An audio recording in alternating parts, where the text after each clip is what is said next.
Donc, nous voilà dans le quatrième épisode, dans le quatrième et dernier épisode. Et donc là, on va voir l'appartement qui est sous les combles au deuxième étage.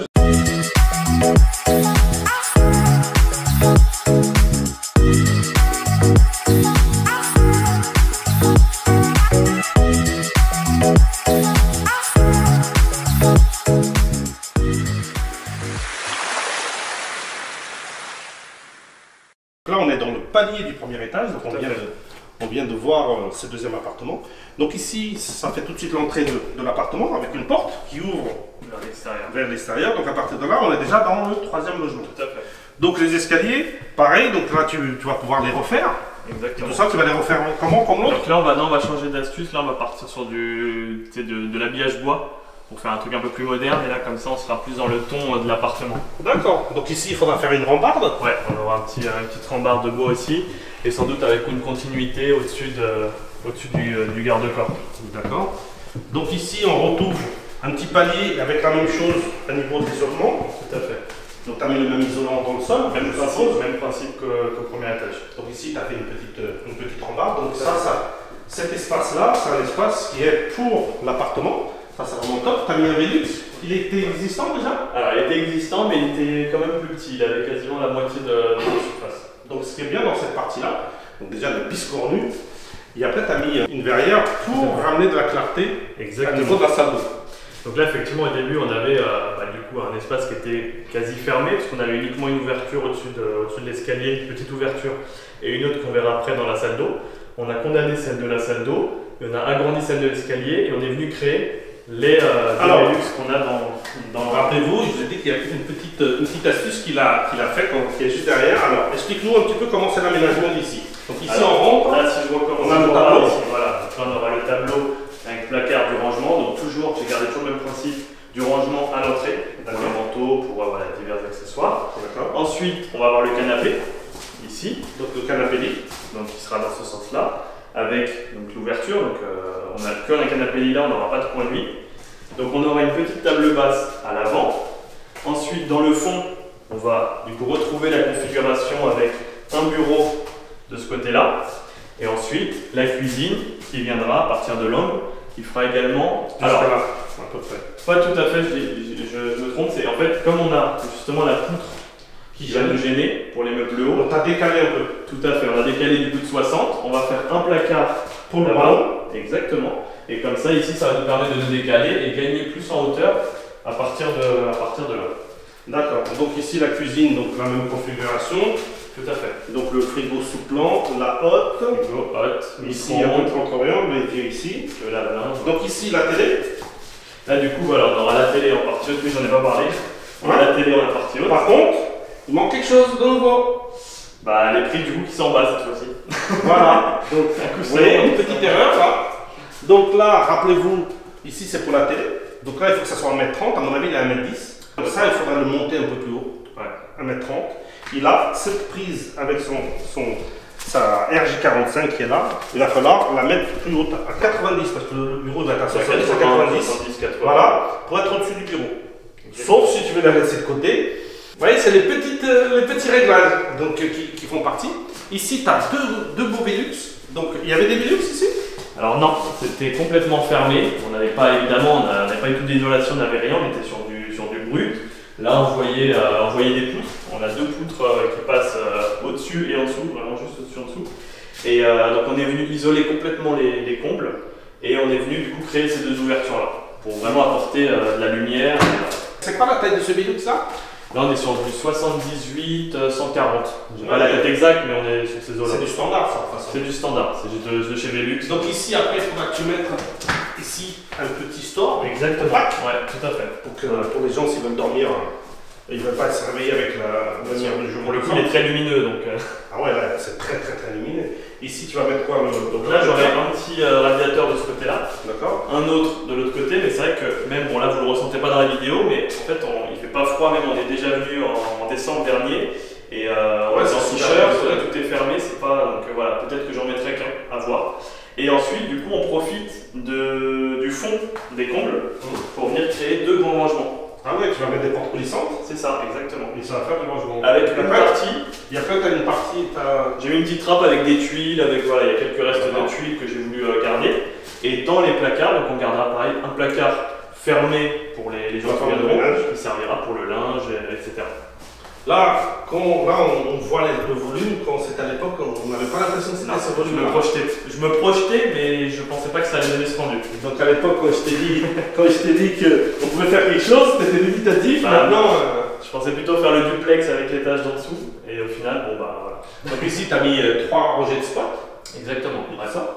Donc ici, ici tu vas avoir beaucoup d'espace. Ici, à niveau pour manger, c'est comment? Ouais, on n'a pas parlé de la table. Donc la table, en fait, comme c'est compliqué de bien la caler sur une cloison du mur, une table au milieu. Voilà, on est parti sur quelque chose de central. J'ai pas encore choisi rond ou rectangle. On verra. T'as de l'espace. Donc là, tu as mis une poutre apparente.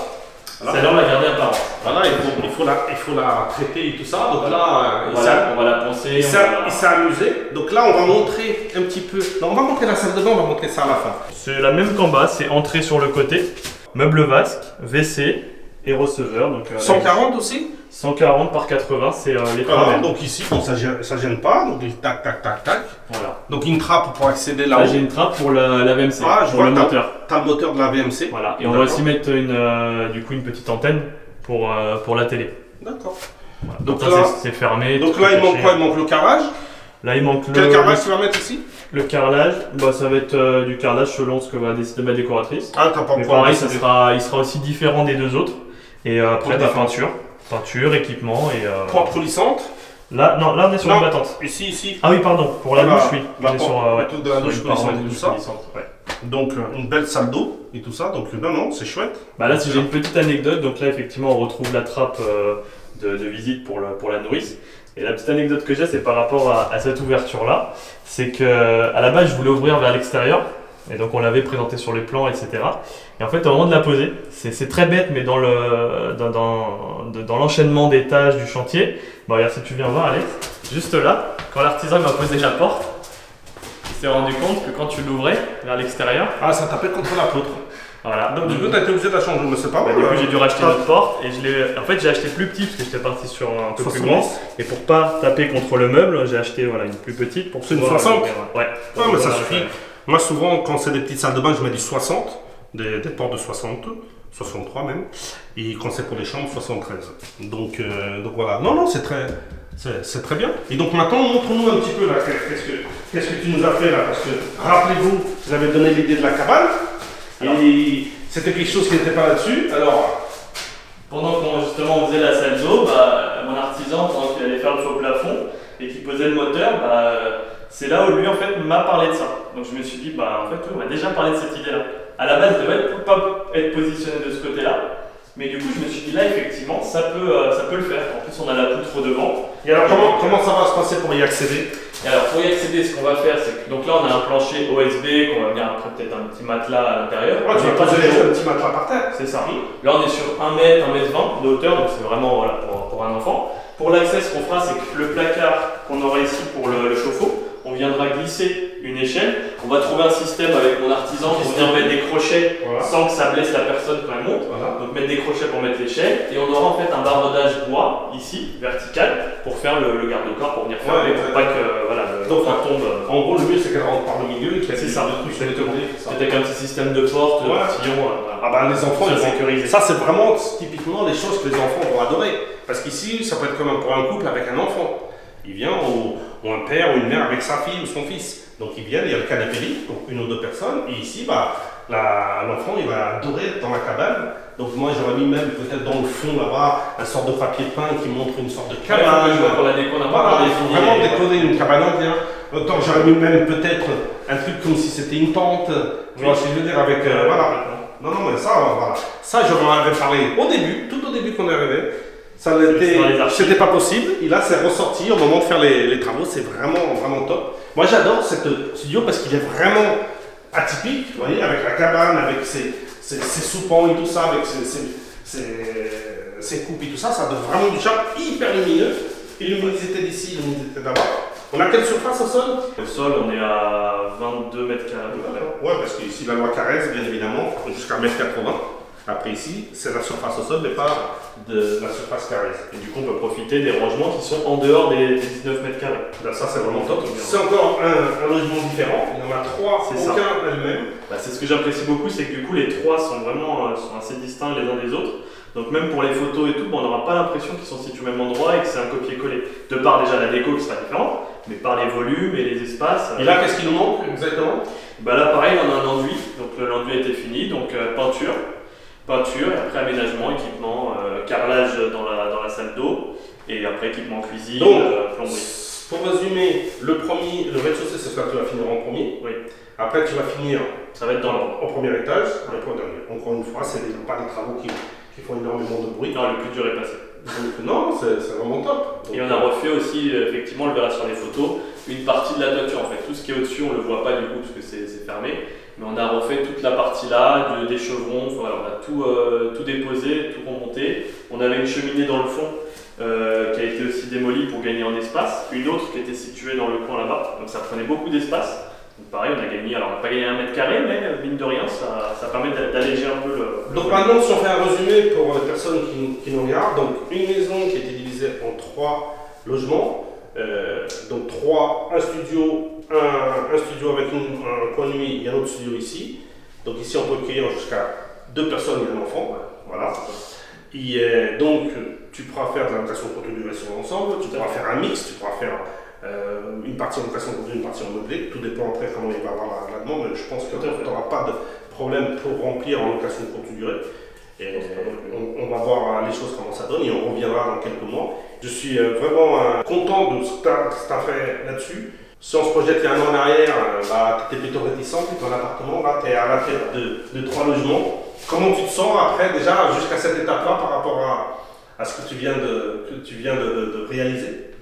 Déjà très fier de pouvoir, d'avoir accompli tout ce que j'ai pu faire jusqu'à aujourd'hui, là, en 1 an et quelques.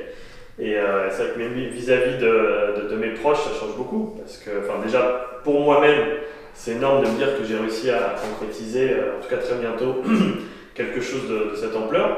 Et derrière, mon entourage qui voit l'avancée de par les photos, de par le fait d'être venu sur place, c'est vrai qu'ils sont assez étonnés. Pas qu'ils se disaient que je savais rien faire, mais en tout cas, ils ne pensaient pas que j'allais pouvoir partir sur quelque chose comme ça d'aussi important, en tout cas pour le premier. Et c'est vrai qu'en 1 an et demi, il y a une très grosse évolution qui a affecté positivement, comme je te disais aussi, le côté perso et le côté professionnel. Pour ceux qui nous regardent, qui ne sont pas encore passés à l'action, qui sont encore en train d'hésiter et tout ça, qu'est-ce que tu as envie de leur dire par rapport à est-ce que c'est possible pour tout le monde? Qu'est-ce qu'il faut mettre en place pour pouvoir faire ce que tu as fait, tout simplement? C'est possible, oui, pour tout le monde. Alors après, quand je dis pour tout le monde, c'est pour les gens qui vont y mettre du sien, parce qu'il ne faut pas juste penser au cash flow. Les choses ne se font pas tout seul. Voilà. Les choses ne se font pas tout seul, il faut vraiment, il y a un prix à payer. Exactement. Donc, engagement personnel, argent, psychologique, argent, il y a tout un engagement, bien évidemment. Tout à fait.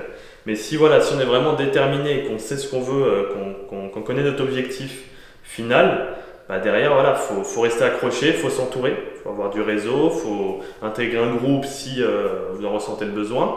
Et vraiment être accompagné et épaulé tout au long du parcours. Parce que les moments où par exemple vous sortez d'une formation, d'un séminaire, la motivation elle est à 100%, mais quelques jours après, quand il faut appeler la banque, les agents immobiliers, etc., là on peut retomber dans des périodes un peu plus compliquées, et c'est là où on peut abandonner, où on retarde le projet parce que on le sent plus. Et donc d'avoir cet entourage, ce réseau, c'est hyper important.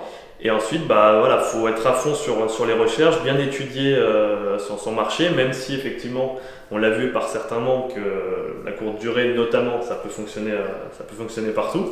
Mais voilà, faire bien son étude, mettre, comme je le disais tout à l'heure dans une précédente vidéo, essayer d'avoir déjà une petite trésor avant de se lancer, et après,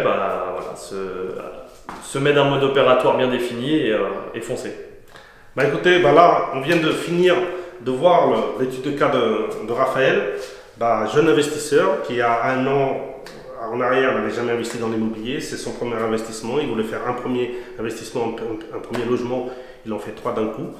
Et il pensait que elle était trop haute la barrière, même s'il y a des moments de haut et des bas, mais il est en train de le réaliser. Pourquoi? Parce qu'il a passé à l'action, tout simplement. Donc vous, maintenant, qu'est-ce qu'il vous reste? C'est de passer à l'action, tout simplement. Et après, c'est à vous de trouver le chemin et la manière d'y arriver. Donc moi, je vous dis à très bientôt. N'oubliez pas que maintenant, on va être là sur la chaîne YouTube. Et donc là, la prochaine vision de la chaîne, c'est vraiment montrer des études de cas des personnes, pouvoir échanger avec eux, voir comment ça s'est passé, les hauts et les bas. Donc, on a vu avec Raphaël. On reviendra d'ici dans quelques mois, Raphaël, si tu veux bien. Quand tout sera fini, qu'on sera en location, qu'on sera tout décoré, et on viendra demander les chiffres et tout ça. Donc, là, on est en juin 2022, on viendra peut-être en octobre-novembre, pour faire un petit tour. Exactement. Donc, surtout, abonnez-vous à la chaîne parce que les prochaines vidéos, c'est des études de cas, des cas concrets, des réunions de chantier qu'on fait avec les membres. Et je vous dis à très bientôt. Et n'oubliez pas, surtout, ceux qui réussissent et qui vont d'avant, c'est ceux qui osent et qui franchissent le pas et qui passent à l'action. À très bientôt. Ciao, ciao. À bientôt.